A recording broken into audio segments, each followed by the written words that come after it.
Which is the better sim racing wheel? This is a really interesting comparison. Got the Moza KS racing wheel and got the Moza FSR racing wheel. These two wheels have been setting headlines, setting trends. The KS wheel just so aggressively priced. The FSR rim just like so many features. But which is better? Some things might surprise you because the FSR rim costs quite a bit more than the Moza KS rim. The Moza KS rim is priced under £300. The FSR will cost you over £600. So big price difference. You can get two Moza KS rims for the price of one Moza FSR. Now both these rims were provided for me for free by Moza. It's very important that you know that. But this is a comparison between two Moza wheels anyway. So, you know, let's see which is the best out of these two Moza steering wheels. And the first thing is, the biggest difference between these two steering wheels is the size. And by the size, I mean the circumference. If you carried the whole thing around, what the circumference would be. The Moza KS rim is much wider in comparison to the FSR rim. What does that mean? I've done racing in ATC and iRacing in both wheels online. The Moza KS rim is a much more laid back experience. Because it's a wider circumference, you have a lot more to play with. It's a lot smoother. It's a lot more, for me, sort of endurance style. It's a lot more relaxed. The Moza FSR rim is really tight, precise. Every millimeter that you move has a direct input on the car. I was driving yesterday a Ferrari GT3, a car that I've driven in real life.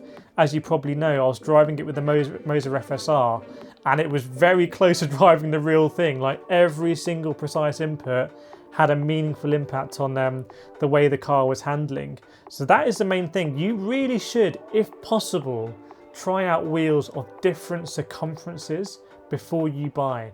It's a huge thing. It also impacts the way you sit, because when you're kind of going down like this, how much clearance you have to your legs. So it's an incredibly important thing. So I wanted to talk about that first, because for some people, the Moza KS rim is going to be a lot better than the Moza FSR rim. Really, I really mean that. This is quite a precise, intense rim, Formula 1 style.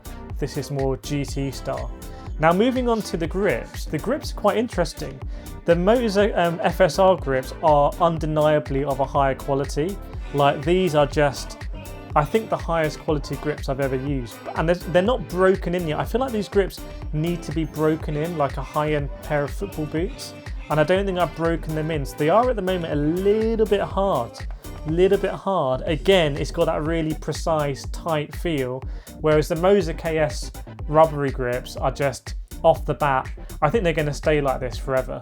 If they're anything like my Fanatec McLaren GT3 grips, this is a very solid material and it doesn't really change. I think this one is going to be broken in a little bit, maybe even slightly mold to your hand. That's what I suspect. But obviously I haven't put in the miles yet to see that. So that's a big difference as well.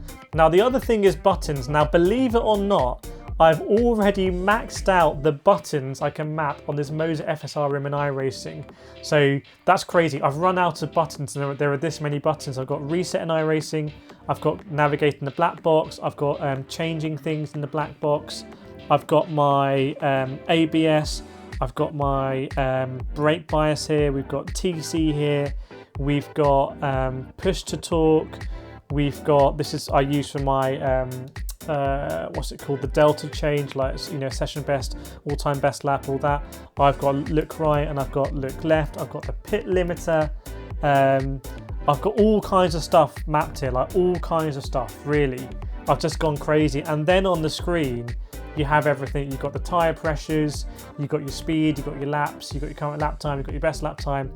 And there's quite a few screens as well that you can go through and modify in the Moza Pithouse software. I do wish that it was, you know, anyone could upload there, but Moza have given a really solid amount of screens there. I haven't changed the colours of the buttons yet, but I think that's something you can also do. Whereas the Moza KS rim doesn't quite have the same amount of dials. You can see we've got 5 on the Moza FSR down here. We've got 3 here. And then we've got the the encoders on the side, but you also have the encoders here in the FSR rim. And then you've got 4 buttons here, 4 buttons here, 4 buttons here, 4 buttons here. Then you've got another button here, another button there, another button there, another button there. And then you've got the 2 joysticks. So it's not quite as far apart as you would think, maybe.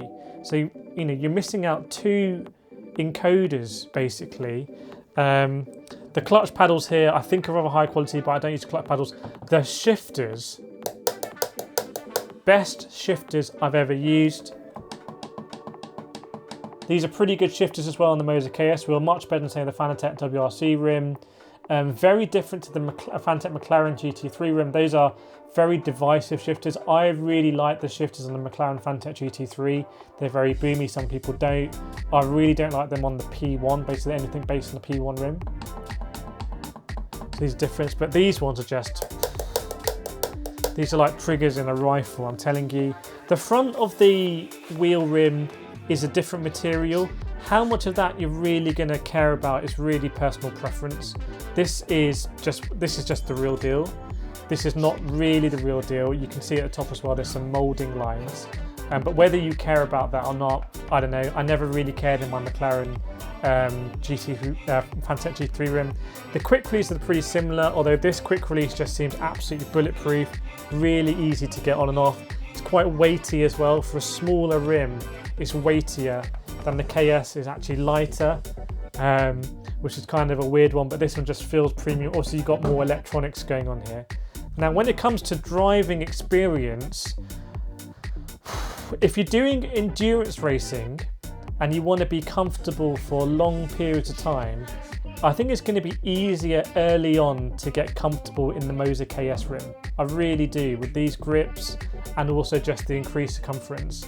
This one, if you're doing a sprint race and you want to be fast off the bat, it's an absolute pleasure. Every time in iRacing or ACC, the safety car pulls away and I start racing, with this, it's just an absolute pleasure. It's just, you know, you're on basically one of the best rims you can get in the world, and it's so tight and taut. Now, I've been doing some endurance races, 40-minute races, hour-long races. At the end, I am starting to ache a little bit, and I think that's because I need to break it in. So these are differences. By the way, let me know in the comments, which wheel would you ideally like?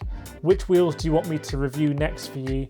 But hopefully I've gone through here and given you quite a few differences between the 2 different wheels here. Go check out these other reviews I got on the screen as well. Do bear in mind that I was given these wheels for free by Moza. Very important that you know that. But these are my comparisons. Hope you enjoyed it, and I'll see you next time.